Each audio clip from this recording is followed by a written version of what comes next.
ها د ټولو نه مخکې روژه راغله په موږ تاسو باندې الحمدلله ثم الحمدلله یو ځل ټول الحمدلله وایو دا د الله یو ډېر لوی احسان دی د الله ډېر په موږ تاسو باندې فضل دی زموږ تاسو په ژوند کې چې موږ تاسو الحمدلله روغ جوړ یو زموږ استادان زموږ مشران زموږ والدین ژوندي دي حیات دي د هغوی په ژوند کې موږ تاسو باندې یو ځل بیا الله جل شانه دا مبارکه میاشت راوستله د ټولو نه مخکې تاسو ټول به روژې نیسئ انشاءالله کم کم طلبا روژې نیسي لاس اوچت کړئ شابس الحمدلله په ډېر ښه موسم کې لاس ښکته کوي په ډېر ښه موسم کې الله په موږ تاسو باندې روژه راوسته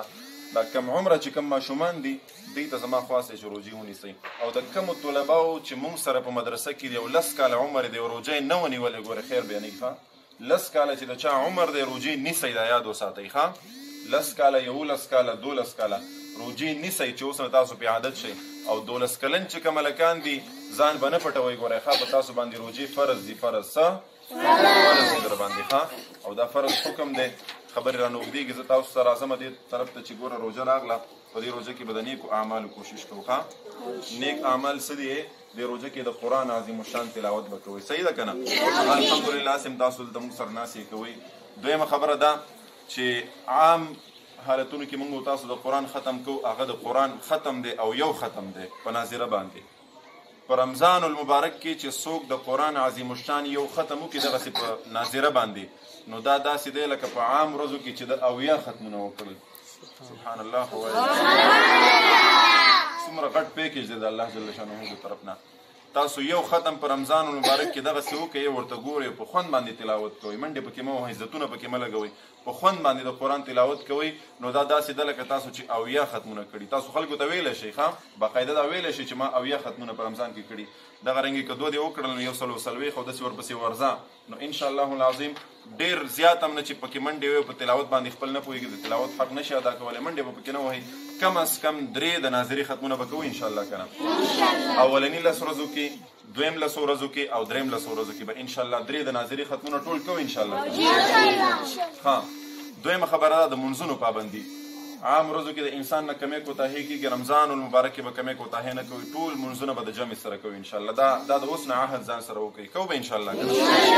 دویمه خبره ده د رمضان المبارک د ټول نه غټ برکت دا دی ټول کال انسان دا وایي چې زه د تهجد لمونځ وکړم تهجد لمونځ وکړم چې یو ډېر لوی عظیم عبادت دی خو انسان ته موقع نه میلاویږي کله پکې وده شي او کله وده پاتې شي او کله یوه قصه کله بله قصه په ټول کال کې څوک 3 ځله تهجد ته نشي پاسېدلی خو دا د رمضان المبارک د الله جل شانه ډېر لوی فضل دی که څوک وغواړي که نه ټول رمضان انسان چې دی دا د تهجد لمونځ کولی شي د هغې وجه څه ده ته چې پېشمني ته پاسېدې نو پېشمني کې لا ټایم شته دی یو 10 منټه 20 منټه نیمه ګنټه مخکې پاسېږه لاړ شه اودس وکړه پېشمني ته پاسېدلو طریقه دا ده چې ته لاړ شه اول اودس وکړه په اودس سره به ته فرېش شي تا نه به ټوله خوب او اثرات هر څه به ختم شي درنه اودس چې وکړو د هغې نه پس به څه وکړې را به شي وبدرېږي 2 رکاته کې 4 رکاته کې 8 رکاته کې چې څومره دې خوښوي د تهجد لمونځ کولی شي نوافل کولی شي نو انشاءالله د تهجد به اهتمام کوو انشاءالله که نه ټول ها که ماشومان یې که واړه یې او که غټ یې چې څومره یې ټول به انشاءالله د دې اهتمام کوو صحیح ده که نه کور کې هم دا ووایي مور ته م وایي خویندو ته م وایي مشرانو ته م وایي ورته وایي پېشمنۍ بعد کې تیاروئ اول 2 رکاته 4 رکاته تهجد لمونځ کوئ صحیح شو کوو به انشاءالله باقي ګورئ روژه به په دې نه رالنډو چې فیسبوک خلاص کا فلم وګوره ډرامه وګوره خپل کور کې د دې نه دا ټول خلک منې دي کم از کم دغه یو میاشت په کور کې دغه د ډرامو دا ټول عمر د بندول پکار دي خو په دې میاشت کې لازمي ده چې موږ تاسو دا هر څه بند صحیح شو دا عام خبرې دي ښه ورپسې کومه د کار خبره چې تاسو زه کول غواړم هغه دا ده زموږ یو قاري صاحب دی ابراهیم قاري صاحب نوم یې دی ماشاءالله ډېر خدمت کوي خاص کار موږ سره ډېره مینه لري هر کال موږ ته دا نقشې رالیږي او دا ځلې ماشاءالله تقریبا 90 دانې رالیږلي دي 90 دا دغه دي دا نقشې د رمضان المبارک او دې دپاره یې رالیږلي چې قاري صاحب دا ځلې خپلې طلباو ته م ورکړه پکې تقسیم یې کړه خرچه یې پرې کړې دا وخت یې پرې لګولی دی موږ تاسو ته فري رالیږلي دي نو په دې کې زه تاسو یو خبره وکړم ډېر خلک داسې دي ما تاسو ته مخکې ویلي وو چې ټوله روژه به روژې ونیسي 10 روژې به یې نیولې د قیامت په ورځ به د هغه په ریکارډ کې یوه روژه هم نه موجوده 50 کاله 40 کاله به په اسلام کې تېر کړي او په ریکارډ کې به یې روژه موجوده نه وي دا ولې د هغه به د روژې حفاظت نه وي کړی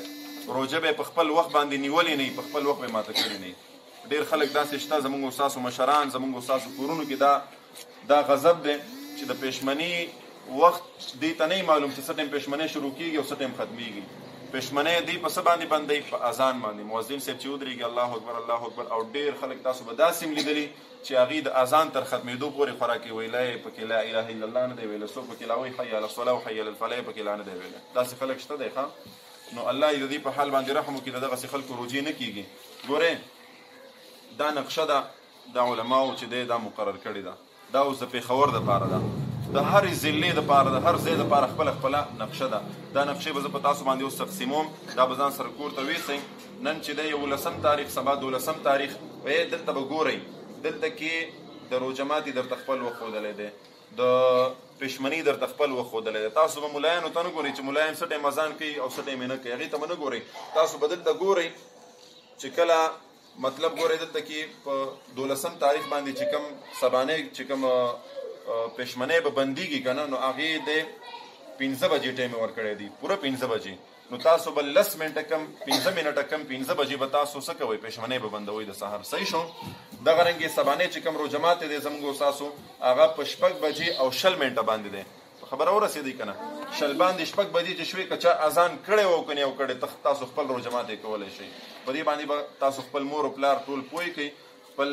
کور کې به دا ولګوئ، کې به ږدئ ځان سره د روژه ماتې په وخت کې ورته ګورئ او د پېشمني په وخت کې به هم دې ته ګورئ چې خپلې روژې ضایع نه کوي، د خپلو والدینو روژې خرابې نه کوي. صحیح شو؟ دا قاري صاحب ته هم دعا کوئ چا چې دا خدمت کړی دی، الله دې ورته چې دی خیر ورکړي، او تاسو به په دې باندې ګوره ډېر چې دی عمل کوئ په دې خبرو باندې. ښه دا ګورئ تاسو ښکاري په دې کې د سحري وخت چې لیکلی نو دا د پېشمني وخت دی، بیا چې پکې د روژه ماتې د افطار وخت لیکلی نو دا پکې د روژه ماتې وخت دی. په دې باندې ځان پوه کړئ، کوم طلبا پرې نه پوهېږئ دلته کې د غټو هلکانو نه تپوس وکړئ، ما ته راشئ چې زه پرې پوه کړم، دا به ورسره باندې تقسیم کړي، یو یو به ځان سره ویسئ. او دا روژه راغله په دې کې به د دروغو نه ځان ساتئ، د ګناهونو نه به ځان ساتئ. څومره چې کولی شئ خپل تلاوت ته، مدرسې ته، قرآن ته ټایم ورکړئ، روژه دغسې تېره کړئ انشاءالله. صحیح شو؟